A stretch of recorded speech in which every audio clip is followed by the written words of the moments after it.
This is the Prestigious Initiative. Welcome. I'm Chris Bean, and here with me is Chris Kent. Hello, Mr. Kent. Hello, sir. And today we have a special guest joining us. She's a master life coach, a CEO, keynote speaker. She empowers people in the art of being unmessable with to help them realize their dreams, create the life they want. Welcome, Josselyne Herman-Saccio. How are you today? I'm great. Thanks for having me, Chris and Chris. Yes. So with the art of being unmessable with, how did you come about that?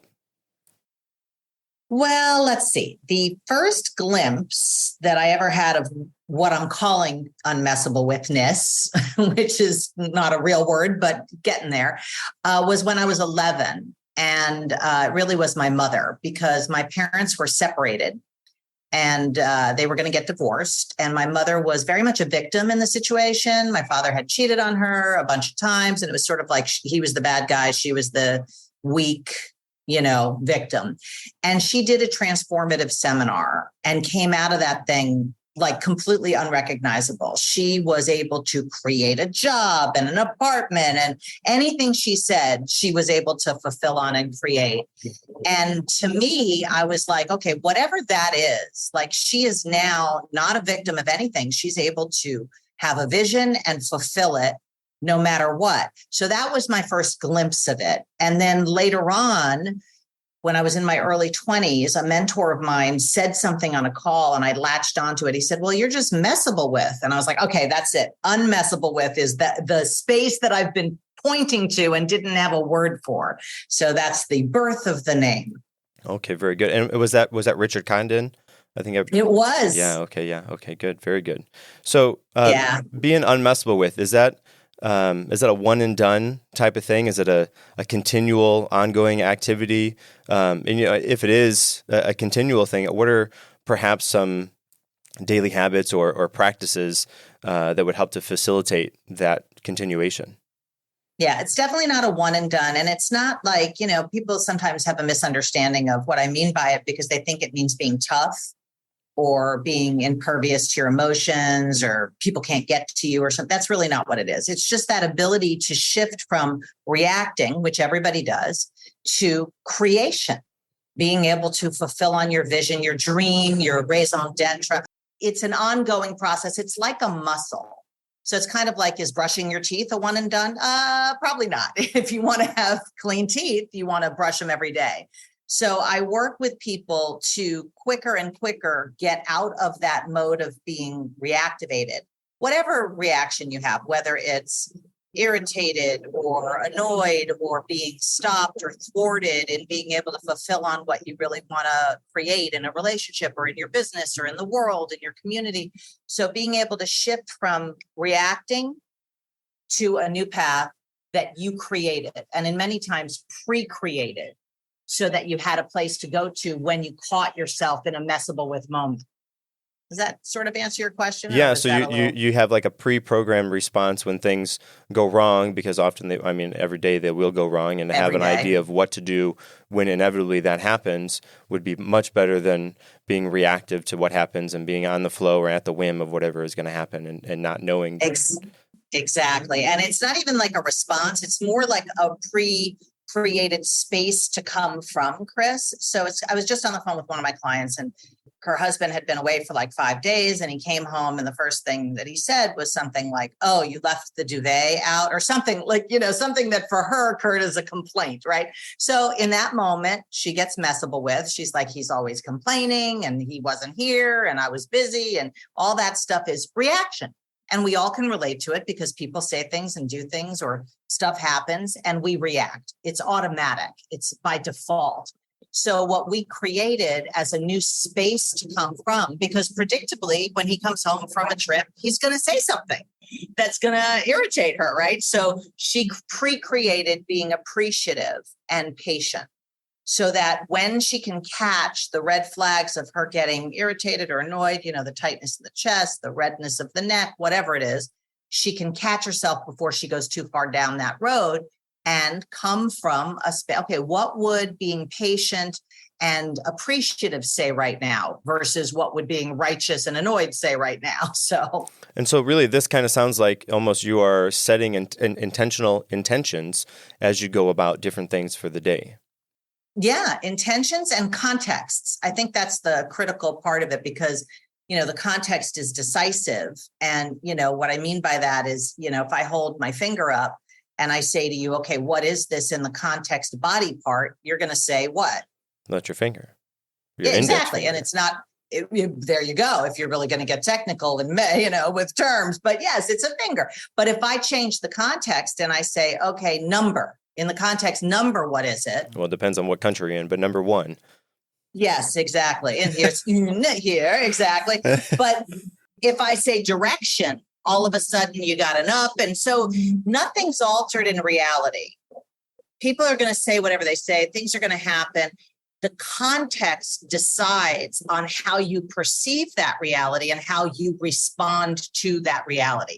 So while we don't have a lot to say about the content of our lives sometimes, like my mother had a stroke. I didn't really have a say about that, but I have a say over the context in which I view what's happening or which I view the people in my life or which I view myself.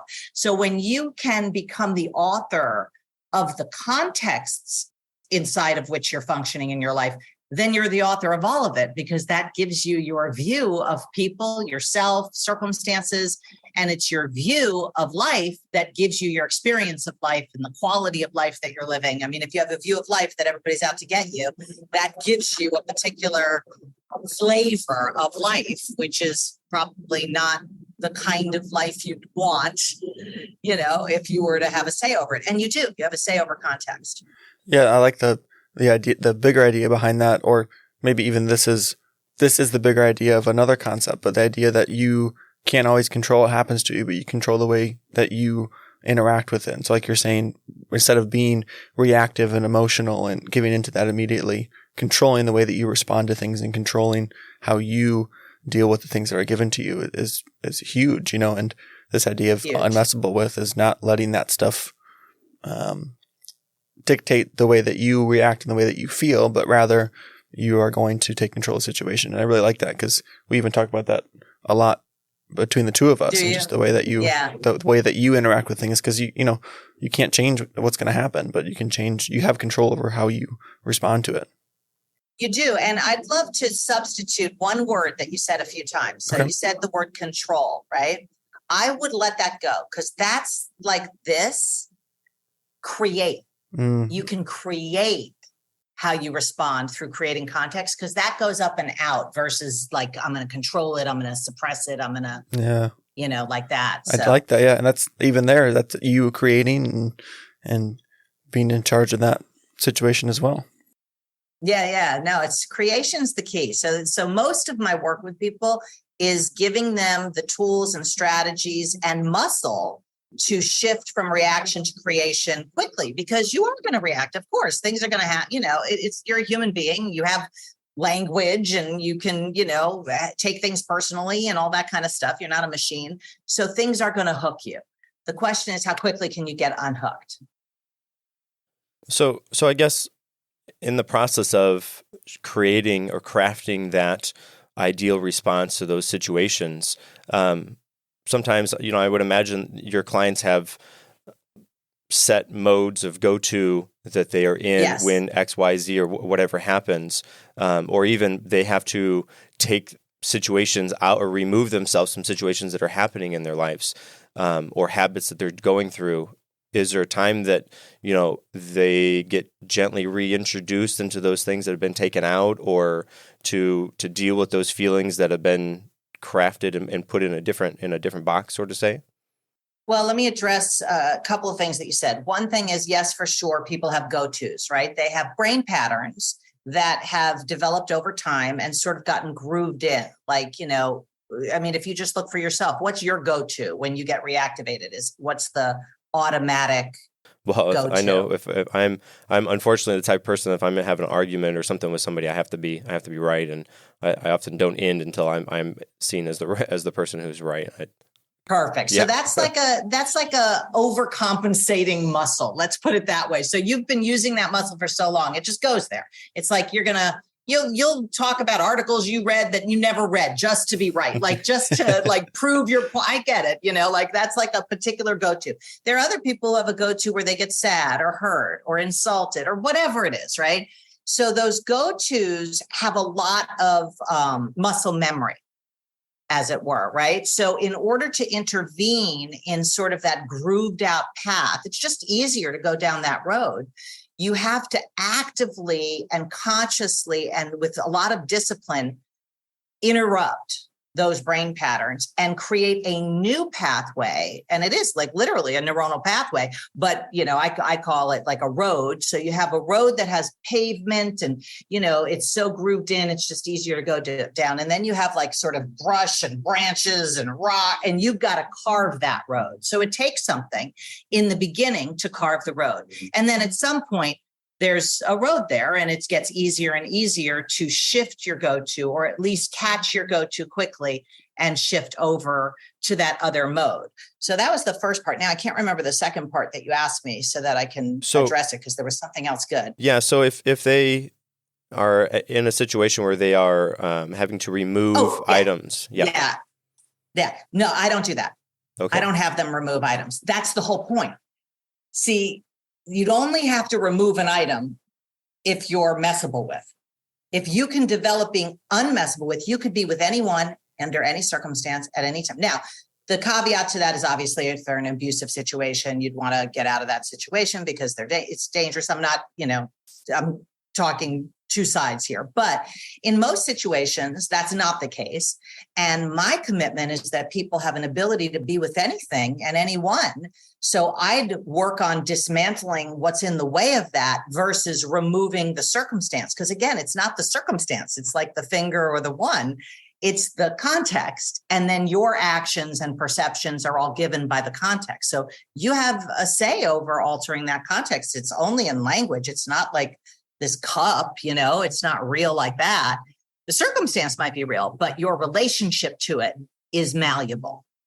So you mentioned how we have our automatic kind of thing that we go to, and then we can create and really work hard on making that new road of how to react to something differently. Do you think that ever can become or replace the automatic, or is it always going to be a conscious?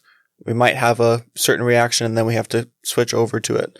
Maybe, it becomes easier over time the more you work at it, but do you think it ever becomes the default to automatically go? I do. Yeah. I do. I think, first of all, I've been doing this for 45 years, right? And I've been training people in what I'm talking about in one way or another for more than 30 years. And there are areas of my life where it's not even, it doesn't even occur to me to go down that other road. It's like if somebody says, "Oh, remember when you used to blah, blah," I'm like, I can't even remember it. It's so not real for me. I mean, I'll give an example is my husband. We've been together almost 30 years. We've had 5 fights in 30 years. We do not fight. It is not it's not like I have to stop myself from fighting with no, it's just not a thing. I don't fight with my mother. It's not like not an option. Like I have to stop myself. It's just not there. Right. As a default. Right. And that, I mean, not to presume anything, but that came from the work that you had done. And absolutely. No question. It is from practicing that muscle. So at some point, like if you were right-handed, this is probably going to fall apart. All my analogies end up falling apart at some point. But if you were right-handed, as I'm trying to create it as we're talking, and then you were like, okay, no, I'm going to be left-handed, and you stop using your right hand, at some point, it would be natural to use your left hand, Yeah. At some point. It might take years, but it does. It's not a magic pill. I wish it were, but it takes discipline. Sure. So the way I kind of understand that is habits and practices, daily practices. Yes. What, would there be any like daily practices or habits that you would say to include to become more unmessable with? And maybe it's specific to the individual, and then I guess if so, how would you go about crafting those specific routines and habits for that individual? Well, I have a game that I give to people. It's like a free gift that I give to people. It's a 5-day game called the Promise Game Challenge. And I think promising is a really, really powerful way to exercise this muscle of creation. Because if you think about it, when you promise something, it creates in that moment something that was never going to happen before you created it. It's like you could be thinking about going to the gym, but when you say, oh, Chris, I promise I'll meet you at the gym tomorrow at 8, now there's a future that wasn't there before the moment you created it, right? You're following me, yes? Mm-hmm. Okay. So promising is like exercising the muscle of creating your life with your word. So I give people this 5-day game where each day is a different promise and there's an intention behind each promise. Like maybe it's to create joy in your life, or it's to create, forgiveness, or whatever it is that you want to, the space you want to create. And it's an actionable pathway to create that space. So that's one thing I think as a daily practice that I use, but that I recommend people start playing around with and start, discovering for themselves what could happen if you promise to make 5 people smile today. That's interrupting your ordinary going through lifeness. It's like now you're causing something because you said so. And your word is a very, very powerful tool to be able to create. And in fact, ultimately, if you're unmessable with, what's really unmessable with is your word. Because if your word is messable with, I'm so sorry, you are, and most people, that is a weak muscle for people.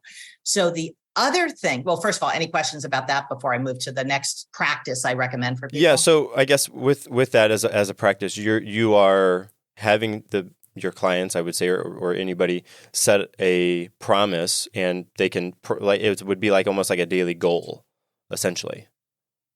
Yeah, it could be a goal. It could be, I promise to forgive somebody today that, blah, blah, blah, or I promise to forgive myself for something that I'm regretting, or I promise to make a list of the 50 most important people in my life and send emails to them this week to appreciate them for the difference they've made in my, I'm just making this up, but you could promise anything that, so you look at what is it you want in your life? You want intimacy.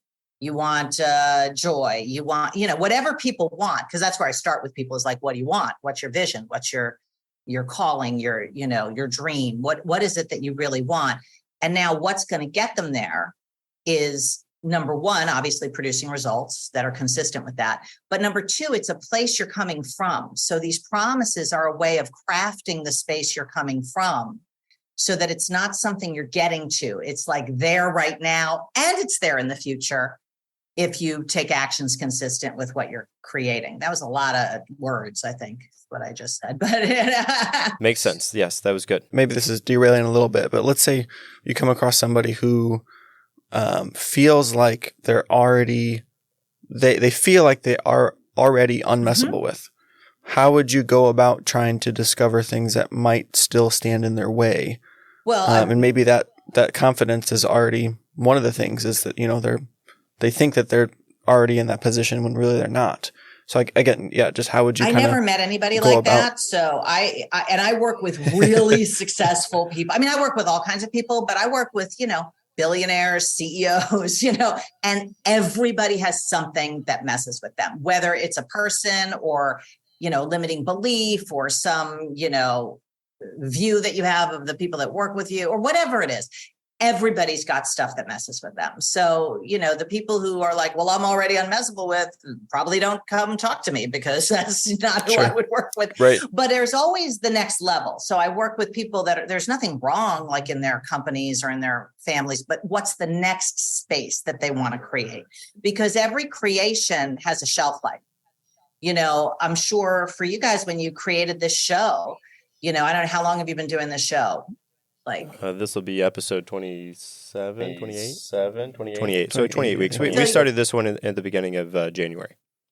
So you're still in that creation mode, right? And when you're in a creation mode, things are exciting. You're just kind of throwing spaghetti against the wall. You don't really know exactly what you're doing, but you're kind of, just creating as you go. And even when you trip and fall, it's invigorating. This is for whether it's in a romantic relationship or a business relationship or whatever you're building.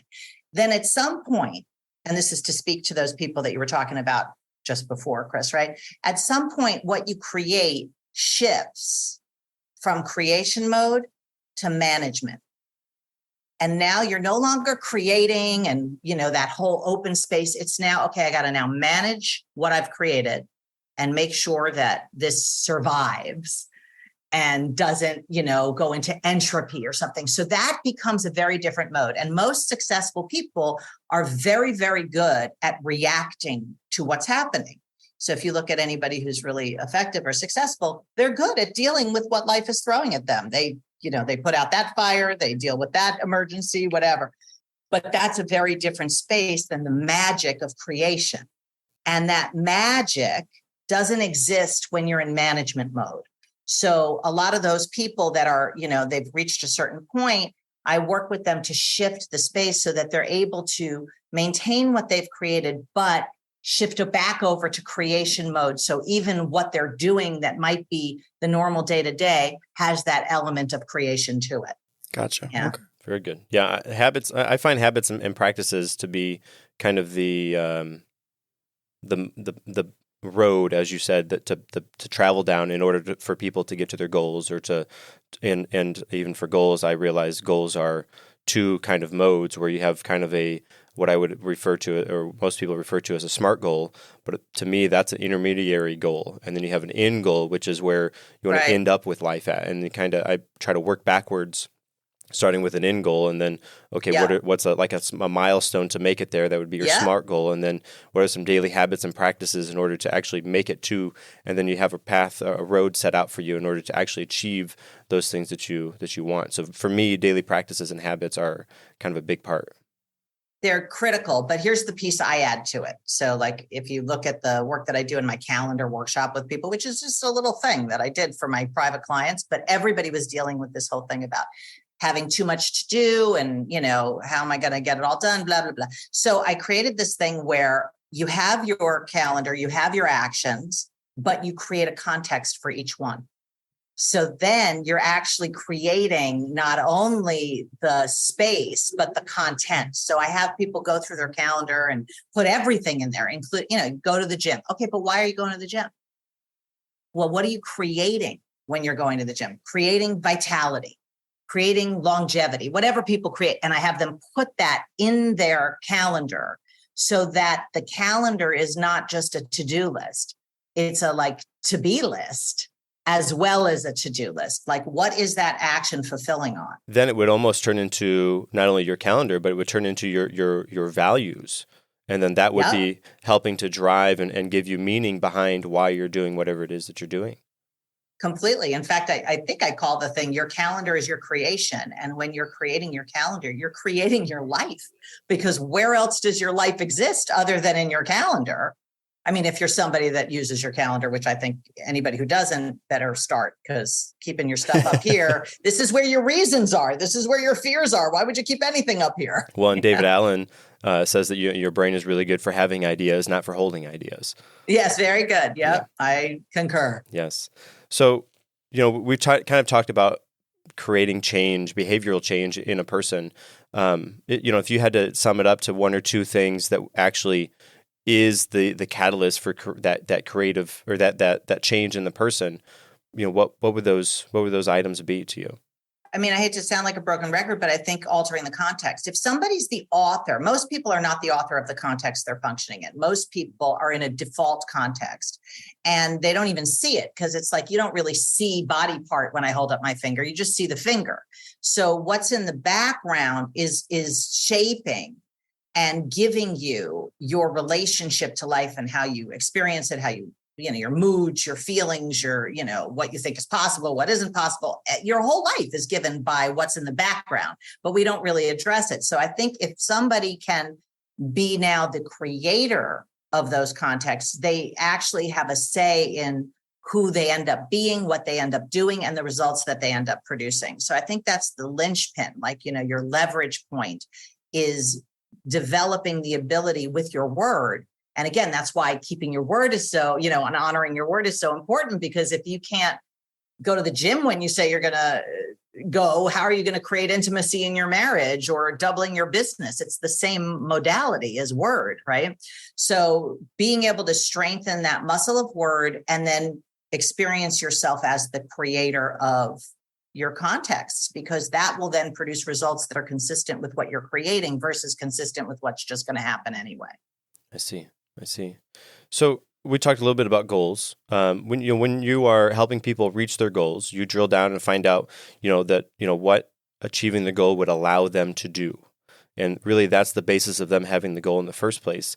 And to me, it's a creative way to asking that person what they really want. Like, what is it that, that's your goal that you want, but why do you want that? And I find that often that is a very difficult question for people to answer. Like, what do you want? And, what do you do when that's a tough section? Well, if they can't see it going forward, and I call that, by the way, I have a term for that, your dream source. It's kind of the source of why you have the dreams that you have. When I'm working in more like corporate or, like the UN and that kind of area, I call it creation source, because sometimes dream is a little too soft, right? For those kind of people. But either way, it's the source, like you're saying, why you have those goals, why you have those dreams. So if somebody can't see it like going forward, like, okay, well, if you accomplish that, then what would be possible? I go backwards. And I go to an early time in their life where they just, and we all have those silver box moments where it was just like bliss and we were just being, for me, it was always when I was singing to my stuffed animals or, and everybody's got a moment like that. And then I have them really capture what was the space that was present in that moment. What was the, and if they don't understand space, I'll say, what was the mood? What was the feeling? What was the experience of that moment? And that'll get them there real quick. It's not a very difficult process. That's a whole thing I do with people called your dream source discovery process. I see. Okay. Yeah. I like I said, I know that sometimes that's a tough question to answer. Like, what do you want? Well, I don't know what I want. People, often they don't actually know what they want. And so, having that as a practice, okay, this is the goal. Okay. But why do you want that? What does that do for you? And, I could see that would be a stumbling block for, I would imagine, a fair bit of people. It is. And there are some people even that don't even have goals. I mean, I know, for maybe you and me, that's kind of unreal, right? Because you have things that you really want to accomplish. But a lot of people, they're so busy dealing with what is being thrown at them. They're not taking a moment to look up and out at what they really want, what they really want to accomplish or create in their life. So I have to do a little bit peel back with those kind of people where I go, okay, so what are some of the things you're dealing with and dismantling? Because that's the stuff that's messing with them from being able to have a vision, and if you don't have a vision, you're only going to be looking down. Right. Yeah. So I find that a lot of people, they have goals, if they have goals, lots of their goals are perhaps imposed on them by outside forces. They're not actually their own goals. They see, John has this. Oh, that sounds good. I want to do this. Or Sally had, and their goals are not actually their own, but rather a collection of what they see other people have. And maybe it is something that they sort of like or admire about John or whoever, but it's not actually their own goal. And so, how do you? I mean, if you can speak on how to actually have goals that are unique to a person, what is that process like? Well, it's so funny. I feel like you guys are giving me every opportunity to talk about every distinction I've ever created. So what you're talking about right now is what I call your default dreams versus a created dream. And even if you fulfill a default dream, so those default dreams come from anyway, they could come from your parents when when you were little, they said, oh, you should be a doctor. And then all of a sudden now you're on that track, or it could come from society, right? Or, friends, or it could come from TV or, watching a movie at some point. But the first step is to identify of your goals, where'd they come from? So I have people do an exercise where they actually identify, oh, that came from, my grandmother when I was 7, or that came from, Leave It to Beaver or whatever. That's way before your time, but I don't know. Happy Days now, probably before your time too. So like whatever TV show you grew up watching, Family Ties maybe. But in any case, okay, hit one. Okay, Family Ties, got it. Okay, good. So wherever it came from, you see where it came from. Now, that doesn't mean you have to abandon the dream. But if you fulfill on any dream that came from someplace else, even if you meet that goal, you're not going to be satisfied for more than a moment. And you're going to be on to the next one. And every single person can relate to that because we've all accomplished things. And then it was like, okay, now what? Next, and that next carrot that you're always chasing. when you are the creator of your dream or your goal, like it's really from nothing and you've created it, then satisfaction is not only available to you when you reach it, it's available to you as you engage in the game of getting there. So it's like satisfaction becomes the water you're swimming in. So what sometimes people say to me is like, well, so are you saying I have to give up my goals, because I'm in the middle of med school right now? And no, you don't have to. You can reclaim those goals or dreams as your own. But first you have to identify that they weren't yours, so that you can tell the truth about it. And then, you look newly and say, okay, am I going to have this? And I've had people who were, lawyers and, gone through years of school, and they've gone, you know what, this is not my dream. I'm not going to do this anymore, or reclaim it. And they have a whole new level of power with it. Yeah, it's huge. When, like you said, even going back to the calendar, finding out why you're doing what you're doing. And you might either come across a point in time where you realize that you're not fully invested in what you are because you're just following someone else's dream and you're not creating it for yourself. Or you might come to the point where you realize why you're doing what you're doing, and it really helps to remotivate you in that too. And that's why it is so important to figure out why you're doing what you're doing and why it's important, the values and how they help you to achieve that dream. That's huge. Yeah. It keeps you connected to your heart, otherwise you just become going through life machines, You shift into that management mode that you talked about earlier. Yes. Yeah. Totally. And it's so easy to shift into that mode. I mean, it's like, it's such a like you're saying, a practice. It takes discipline and, being able to apply that practice moment to moment, really, but definitely day to day, because the pull is for that other space. The pull is for the automatic. The pull is for the default. The pull is for the management. The pull is for getting stuff done, and that's kind of the culture we're in. Right. Yeah. And I know, we're talking about finding out what's important to you and creating things for yourself, but I'm just curious for you personally, one or two things that serve as inspiration or help to motivate you. And a lot of it might be internal of your own, but I don't know if there's anything else that you try to check in with or you're interacting with that helps to keep you motivated, helps to drive you toward creating those things that you want. I don't look to get motivated. I have this is a thing I have with people all the time. They're like, well, I'm just not motivated. I'm like, what does that have to do with anything? If you have to wait to be motivated to do something, you're screwed, because that's like some feeling that's sometimes there, sometimes it's not. It's irrelevant. My whole thing is I go to my word and I go, okay, what am I creating right now? What did I create that I can honor right now? What's my promise? And that is saved my life. I mean, in no uncertain terms, so many times. And it really is how I function. That's what I go to. So my go-to is my word always. And it's funny because even just doing yoga, right? So it's like, I didn't give my word to do yoga today, I didn't actually, but I will give my word to do it on certain days. But when I wake up, I'm like, I didn't give my word. Then I have room to go well, should I, shouldn't I, should I? If I gave my word, I don't have to fuddle around with any of that nonsense. I can just be like, oh, and I'm not imprisoned by my word because it's my word. I can move my word. I can, change. I can change the spot in my calendar. I can get in communication with, I know I said I'd go to lunch with you, but it looks like that's not going to really work. Can we reschedule it? I mean, I can do that because it's my word. Mm-hmm. Yeah. And, like you said, the importance of your word and keeping your word really does add value to that. I like how you phrased all that and the idea there. It's funny. We're laughing because, the motivation, if you wait to be motivated, you'll be waiting forever. Yeah. Sometimes you just have to act and, putting that word out there, creating that word. Motivation is overrated. Right. Yeah. There you go. So I feel like we've been asking a lot of questions. I want to open up a time, do you have any questions for us? Well, what do you find is the biggest thing that messes with you individually or as a team? Yeah. So I guess for me, I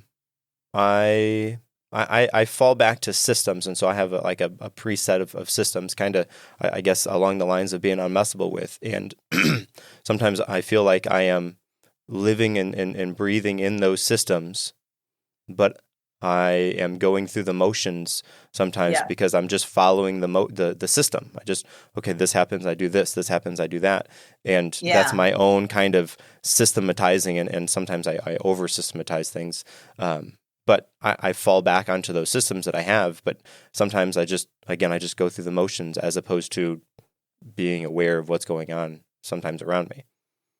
And do you have like a red flag for yourself that you know that you're going through the motions as opposed to really creating it? Is there something that happens? And this is what I do with people. I have them distinguish what's the red flag, what happens physically, so they can catch it and be able to be aware of it. Because once you're in that mode of automatic, it's hard to catch it because you're just, going through the motions. Yeah. So for me, I do a daily journal, a little bit in the morning. It would be more like a log, but in the morning, and then again in the evening time. And in the evening time gives me a chance to reflect on my day, and I go through it, and I say what was my favorite part of the day, what was my challenges, and it gives me an opportunity in there to say, okay, this was my challenge, and kind of reflect on that, and then a takeaway from that challenge, so that I get to say, okay, this is what happened, this is what I felt happened, and then what can I do to change that, to fix that moving forward. So I kind of have a check-in for those, but again, that's part of my system. I was going to say that's great after the fact, but in the heat of the moment, could offer you something if you want. Absolutely. Yeah. So in one of those moments where you're just going through the motion, just kind of see if you can pull one up for yourself. What happens in your body, or like what happens? Maybe do your thoughts race? Do you, get numb hands? I mean, I'm just making stuff up, but what actually physically happens? Well, I would probably say I turn into the most robotic version of myself that I could be, because I go to that system, and it's just, I'm going through the motions of whatever it is. Good. So what would that, like when you say robotic, what does that look like physically for you? I would say probably my facial expressions turn to, almost none. And there's not any like jazz or emphasis on what I'm doing. It's just, I'm just plain face. Okay. Yes. Yep. That's right. Okay. Whatever, just go through the motions. Perfect. So now if you were getting committed to intervening in that, then I would say be on the hunt for the expressionless face. Like literally have a mirror in front of you that you check into and see, so that you can catch. That's your telltale sign, your red flag that you're now in what I call a messable with moment or day, where you're just going through the motions, and you can go, okay, wait, let me intervene. Now, what am I creating? And that would put you back in the creator's seat of creating the context for why you're going to that system, or, whatever action you're taking. So it's like a little, like a hack. Sure. Yep. Okay. Yeah. Okay. Yeah. That's helpful. I will try that. Thank you. Thank you. Cool. Absolutely. My pleasure. This is my mission, is to empower people to be unmessable with. So, that's the whole thing. How about you, Chris? Anything you see messes with you? Maybe it's Chris. Yeah, it kind of ties in. I don't know. Maybe. There you go. Maybe when Chris is robotic. It kind of ties in. No. Yeah, I mean, it ties into all that, and just in the sense of this show and what we're doing here. Sometimes I'm changing the way I'm going to say this because of our conversation, which is already helpful. But sometimes I don't feel motivated, and I think what it is I'm not really in touch of why we're here doing this, because sometimes I just show up because, hey, it's the time to show up and we're going to do this episode and we're going to talk about this. I'm not necessarily, it's not, I don't know why I'm here per se. And so sometimes what gets in the way is finding my place and why it's important to me to be here, rather than just showing up at the time. So let's look right now. Why do you do this show? I enjoy it. I enjoy having these conversations, and I enjoy the things I take away from it. And just being able to sit here and talk about how to better ourselves is what is important to me and why I do it. Yeah. But you could do that not on a show. You could just do that over coffee with Chris, right? So let's see if you could, kind of look like, what's the purpose of having this show and having these conversations in a way that other people get to hear them? What does that make available? Right. Yeah, and just sitting here in our conversation. I'm like, it's a real question. I'm asking you. What does it make available? We've already had conversations with other people outside of the two of us about things that we've just talked about, and hearing their perspectives as things that we wouldn't view it that way necessarily, but hearing someone else bring something else to the table. Great. So that gives you new perspectives. So now you have new perspectives. Then what's possible? Anything. Okay. Too broad though, like warts on eyeballs. That's part of anything. So we don't want anything. Sure. Yeah. Well, then it gives me the opportunity to view something differently and change the way that I interact with it and change the way that I, maybe operate even in my daily life, because I was so set at looking something one way. Yeah. And they offer a different perspective, and it can kind of get me out of a slump or get me out of something I might be stuck on. I can totally get that, except I still don't get how that connects to having a show, because you could do that in a conversation with someone at Starbucks, or the two of you could have conversations with people, but not have it be distributed. So shift the focus for a moment, right? So you got, it opens up things for what does it make available to have it be a show? What's your vision for what this show makes available for not only include you, but not limited to you? Mm-hmm. And I don't know. I don't know if I have an answer for you right now. Well, that would be worth looking at. It's kind of like, why am I doing this show? Because if it was just for you to have new perspectives, it wouldn't have to be a show. Sure. So you could look in the areas of like the difference it could make, or opening up new perspectives for all people, or, there's something about opening up new perspectives that moves you. Yeah. That is, not just for me, but for other people too. Yeah. And if people have new perspectives available to them, what becomes possible for them? Now we're just you're not stuck with anything you say here, but what does become available if people, just turn on the news. If all those people had new perspectives available to them in Congress, or, in whatever lobby, like everybody's got new perspectives, what becomes available for people? Right. Yeah, I definitely want to take some time to think about that, because like I said, that's definitely stands in the way sometimes, is why necessarily we're here in this format, in this show. Because like you said, we could just sit down and have a conversation about it. But why doing this too? Yeah. Yeah. Well, don't take too long to think about it, because that might be another thing that messes with you, called overthinking. Yeah, I got you. Just look what becomes available. Yes. For me, I don't know if this won't give you an answer, but for me, part of the reason why doing this is kind of like why people write a book. I want to be able to share my thoughts and opinions and have those out. And my two small kids, at some point, I won't be here. This will be like kind of a legacy that not only they can have and have me listen to me and share thoughts and opinions that they would hear otherwise, but other people can have that. And again, a legacy maybe is too lofty of a term, but to have that other people can hear and I feel like perhaps the things that we talk about are common knowledge to perhaps us, but not common knowledge to the common person. And so if we can get that in front of them, or to have that in their ears, then what could that do? How can that benefit them? And I think that thought for me really is motivation for me to continue this and have that benefit that other people are having outside of just us sitting in a coffee shop talking. Yeah. So if you kind of boil all that down, don't take my word, either, Chris. You take your words, but I'm just going to say what I'm hearing from what you're both saying is impact. It's like there's something about impacting life, people, that connects for you, rather than just having this internal experience. It's out this way. So I would start there and kind of look at, words and spaces that are similar to that, because that could be your creation source. Gotcha. Yeah.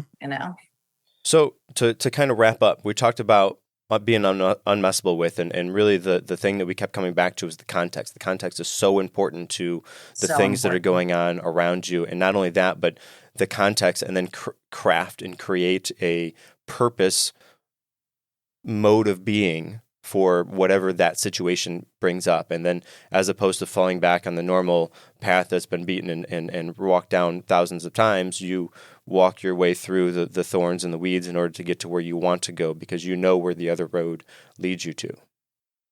Yeah. And it's again, it's a come from and get to. So if you're coming from impact, I'll just use impact as, since we just created that. If your ultimate end goal, as you said, is impact, but it's also who you are. It's like you're coming from, what impact can I have in this conversation right now? You're not just having a conversation to have a conversation. You want to move something, move the needle on something, open up a door or a view for somebody, a perspective, as you said.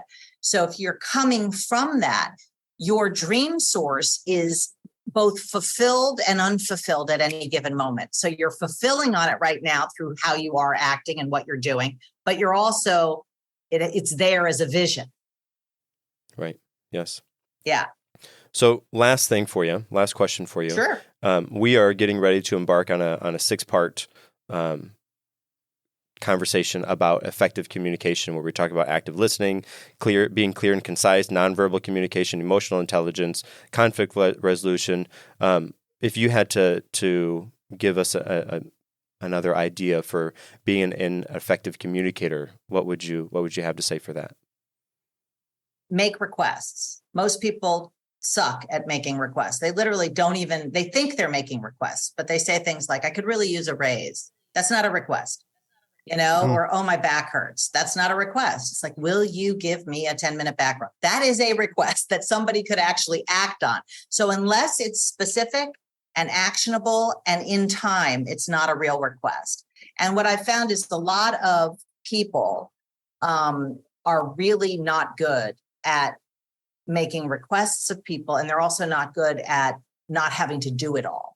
So part of why they don't make requests is because they think having it all is doing it all, and it isn't. It's the opposite. You have to be really good at making requests to be able to have it all in life, which I think most people are committed to. They just have a conflation of having it all and doing it all. So make requests that are specific and actionable so that somebody would be able to do that thing right there and be very clear. Like, will you help me is not a request. It's like, what are you even talking about? I don't even know what I'm saying yes to or no to.